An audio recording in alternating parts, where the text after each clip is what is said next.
12월 17일 금요일. 바울, 내가 약할 그때에. 그러므로 나는 그리스도를 위하여 병약함과 모욕과 궁핍과 박해와 곤란을 겪는 것을 기뻐합니다. 내가 약할 그때에 오히려 내가 강하기 때문입니다. 사막의 작은 수도원에 행방불명된 스승을 찾는다는 수도사들이 몰려왔습니다. 아무리 찾아도 스승은 보이지 않았습니다.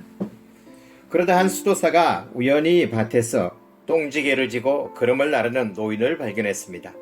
너무 남루해서 알아보기 어려웠지만 그들의 스승이 분명했습니다. 수도사들은 스승을 모시고 돌아갔지요. 그런데 어느 날 스승은 또다시 수도원담을 넘어 도망쳤습니다. 그는 왜 그렇게 수도원을 탈출한 것일까요? 그가 그토록 수도원을 도망치려고 한 까닭은 다만 겸손한 삶을 살기 위함이었습니다. 사람들이 존경하고 받드는 수도원장의 자리에 앉아서는 도무지 겸손한 삶을 살 수 없었기 때문이지요. 평생 모든 것을 다 버리고 수도에 전념하는 수도자도 끊임없이 도망치지 않고서는 겸손한 삶을 살 수 없었습니다. 날마다 겸손을 향해 도망쳤다는 수도자 피노피우스 이야기입니다. 꼭 자랑을 해야 한다고 하면 나는 내 약점들을 자랑하겠습니다. 고린도후서 11장 30절에서 바울이 고백합니다. 이 말은 허투루 하는 빈말이 아니라 사실입니다. 그의 몸에 찌르는 가시가 있는데 얼마나 괴롭든지 바울은 3번이나 주님께 간청했습니다. 그러나 그의 간절한 기도는 거절당했습니다. 얼마나 치명적인 약점입니까? 병약하고 궁핍한 데다 기도의 능력까지 없다니요. 이런 약해 빠진 무능한 사도를 어느 교회가 청병하려고 하겠습니까?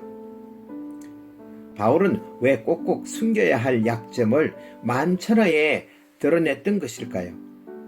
사실 고린도 교회 사람들에게 바울은 전설적인 능력의 사도였을 것입니다. 그런 고린도의 복음을 전하고 교회를 세운 당사자로 복음을 심고 교회의 기초를 놓은 사도입니다. 게다가 복음을 전하면서 수많은 공적을 남겼지요. 그 모든 것을 고린도 교회의 교인들은 듣고 보아서 잘 알았을 것입니다.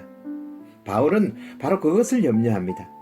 자신이 받은 엄청난 계시 때문에 사람들이 자신을 과대평가하고 그로 인해 사람들에게 추앙받는 것을 우려하고 경계하는 것이지요. 그렇게 되면 자신이 교만해질 것이기 때문입니다.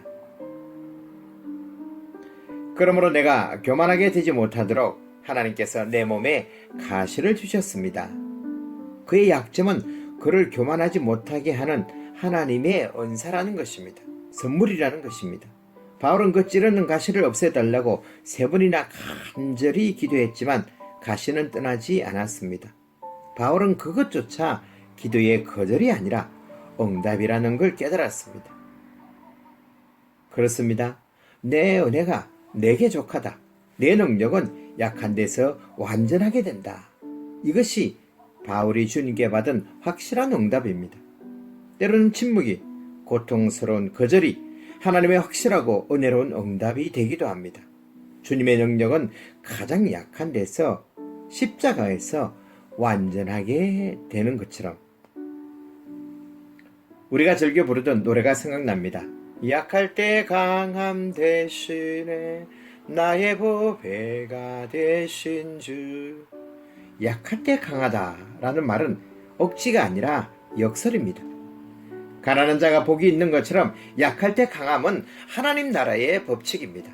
이 말이 사실이라면 병원에 있는 우리들보다 더 강한 사람들은 없습니다. 세상에서 가장 연약하고 불쌍하고 약하고 힘이 없는 사람들이 바로 우리 아닙니까? 한마디로 약해 빠져서 술과 담배, 육체적 질병과 정신적 아픔을 이기지 못하는 우리들이 아닙니까? 그러기에 약한 우리는 강합니다. 예수 안에서 강합니다. 하나님 나라에서 힘 있는 자들입니다. 그러므로 나의 약함을 숨기지 말고 주님 앞에 드러내 놓으시기 바랍니다. 그럴 때 그 약함을 우리 주님은 강함으로 바꿔주실 줄 믿습니다. 어떻게 바꿔주실까요? 나의 약함을, 나의 아픔을, 나의 죽음을 당신이 가져가시고 당신의 건강을, 당신의 희락을, 당신의 생명을 우리에게 주셨기 때문입니다. 사랑하는 성도 여러분, 내가 강하면 주님이 나에게서 약하게 드러날 수밖에 없습니다. 내가 70이라고 하면 주님은 30이 되겠지요. 내가 90이라고 하면 주님은 10밖에 드러나지 않을 것입니다.